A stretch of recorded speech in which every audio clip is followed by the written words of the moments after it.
Una sa ating mga balita, tiniyak ng Department of National Defense na hindi itinuturing na banta ng Pilipinas ang pagtatayo ng China ng lighthouse sa West Philippine Sea.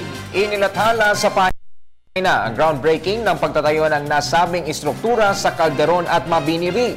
Sa kabila nito, nanindigan ng militar na magpapatuloy ang kanilang pagbabantay sa mga teritoryo ng Pilipinas. Si Waywaya makalma sa detalye. Walang banta, ito ang siniguro ng Department of National Defense matapos malaman na magtatayo ang China ng mga lighthouses sa mga pinag-aagawang teritoryo sa West Philippine Sea. Ayon sa ahensya, ang gamit ng lighthouse ay para sa navigational purposes lamang sa mga marino at mangingisda. The lighthouses by themselves do not pose any direct threat to the Philippines. However, we have to look at the larger context. For instance, where are they being built? And what other facilities are being built around these lighthouses? Reaksyon ito ng ahensya matapos mailathala sa state-run Chinese news agency na nagsagawa ng groundbreaking ang China para sa pagtatayo ng lighthouse sa Calderon o Cuarteron at Mabini Reef o kilala rin sa tawag na Johnson. Ang parehong bahura ay nasa 200 nautical miles Exclusive Economic Zone o EEZ ng bansa. Ayon kay Director Arsenio Andolong, ang pagtatayo ng mga lighthouses sa lugar ay klarong paglabag sa tinatawag na Declaration of the Code of Conduct. Kaya anya, ito ay kahina-hinalang hakbang mula sa China. Ngunit hindi nila masisiguro sa ngayon kung ano ang motibo ng naturang bansa ukol sa pagtatayo ng mga lighthouse o parola sa lugar.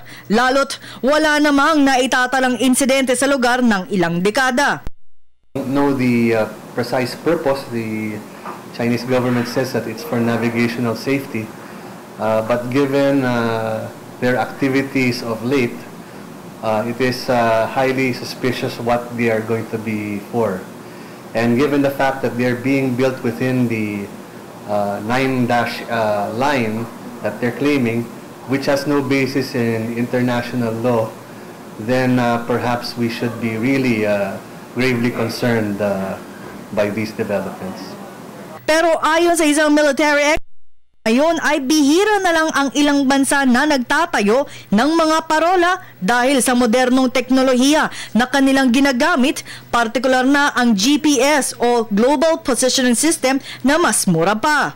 Sa kabila ng panibagong hakbang ng China at sa pagtaas ng tensyon sa lugar ay mananatili ang militar na i-monitor ang bawat hakbang ng China para ma-report sa Department of Foreign Affairs lalo't sa kasong inihain ng bansa sa ITLOS laban sa kanila. The lighthouses serve several purposes, okay?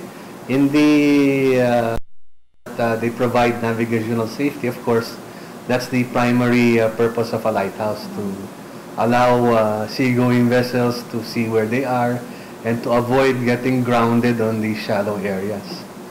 But for the issue of what they are for, what vessels will be patrolling or crossing those points? That is the question here. Yung mga lighthouses, wala naman dati yan eh.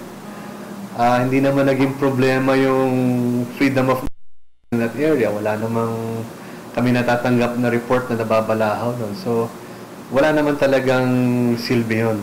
Kaya yun ang kine-question natin na bakit ginagawa ngayon? Una dito, naiulat na nagtatayo ng artipisyal na isla ang China sa ilang pinag-aagawang bahura sa West Philippine Sea.